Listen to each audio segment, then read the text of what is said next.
Welcome to Retirement Ramblings. I'm Scott, and today is day 118 on my countdown to retirement.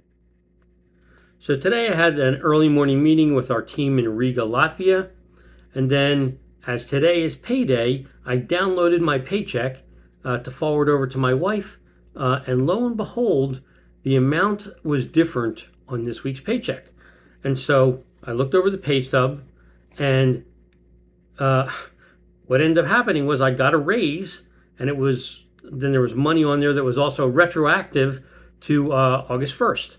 So our company has decided to change our annual compensation adjustment from August each year to April.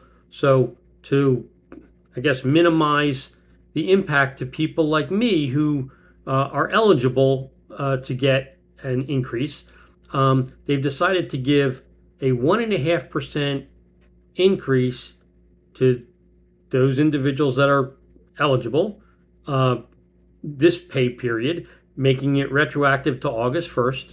And then, if you're still here in April of 2026, which I won't be, then you'll get the second half of the 3% that's been approved for the year, so another 1.5% come April, and then it'll be an annualized uh, review process each April thereafter.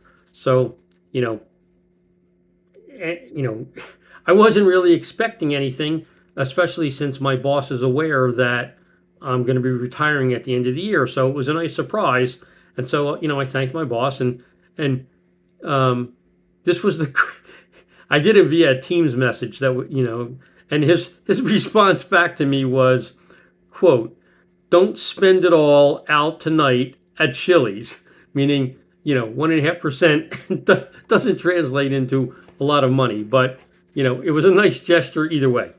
Then I ran out to Kroger to pick up the items that I wanted to get, given that it's Forex Fuel Point Day on Friday, at least here in the Atlanta Metro, and the main thing I wanted to get there was snow crab, which they were out of at the store that's close to my house. So I picked up what I could and then came home. And then I finished the remainder of the meetings that I had during the day. And then I took a quick shower, and my wife ran out with me to another Kroger that's, much further down the road. They happen to have the snow crabs, so I picked those up. And fundamentally, was because of the purchase I made earlier, and then the second purchase with the snow crabs, I ended up being able to generate 798 fuel points between the two purchases using the 4x calculation. So I'm already, 70 cents off a gallon, and between now and the rest of the month, I'll easily pick up the other 300 points that I need to get $1 off per gallon. And currently, fuel in my area is $2.94 a gallon. So if this works out by the end of the month, then I would easily be able to get my fuel fill-ups for $1.94 a gallon, which is awesome. And then between our two cars, that would save me probably $31.50 in fuel cost for the month with that discount between what my truck takes and what my wife's car takes.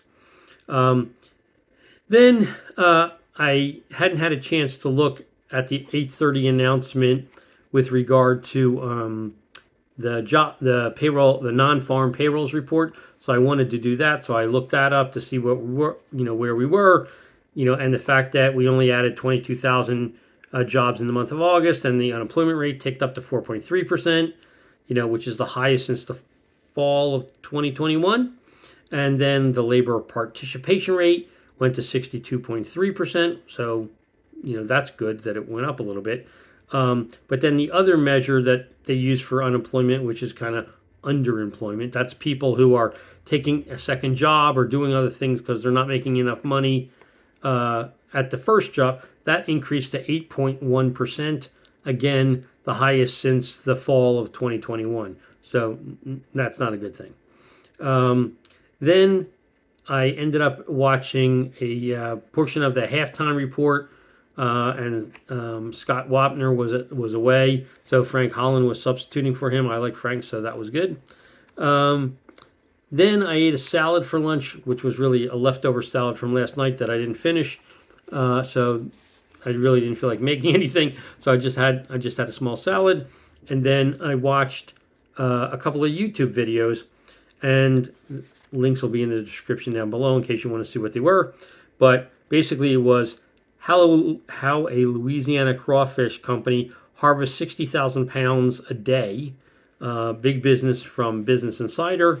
And then I then looked at 8 things I didn't think were important in retirement, but actually are, by Joe Kuhn. Again, links in the description.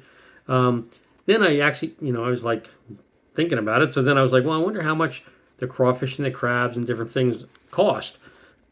So I looked it up, and it's ridiculously expensive and something that clearly is outside of my budget for food. So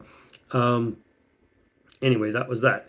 And then move forward through the day, and then at the end of the day, I ended up making buffalo shrimp for dinner with some celery and ranch dressing and some corn on the cob. Then I watched a very small portion with Leslie Picker sitting in for Scott Wapner of Closing Bell that I had recorded. Then watched some more YouTube videos, and this time I watched Buzz's Retirement Garage with his monthly Costco shopping trip and interesting items. That was the title. And then the best crawfish ever, 2-pot crawfish method. Watch that. And the deluxe crab boil by Bruce Mitchell. Again, all the links are in the description below if you care to see what they were. And then I was looking at the date, and I texted my son information on the Brushy Mountain Apple Festival, which is held on the first Saturday of October of each year in North Wilkesboro, North Carolina. And now that he's living in North Carolina, it's not that far of a drive for him if he decides he wants to go to that festival. He hasn't been there since we took him there as a kid. Like, I want to say, I don't know, maybe he was 7 or 8, something like that. But he liked it back then when he was a kid, walking through all the different arts and crafts, tents that are put out along the streets throughout the whole town. So if you've never been, you should look it up. It's, again, Brushy Mountain Apple Festival, and it's in North Wilkesboro, North Carolina. This year it's going to be the 4th of October, I think, is the first Saturday. So anyway, I sent that to him. I thought it would be a nice day trip in case he and his wife want to go. She's never been there, so I thought it might be something that he want to share with her. Anyway, that's my update for today. If you have any questions or comments, please leave them in the comment section down below, or drop me an email at myretirementramblings@gmail.com. Otherwise, until tomorrow, I hope you have a great evening, and take care.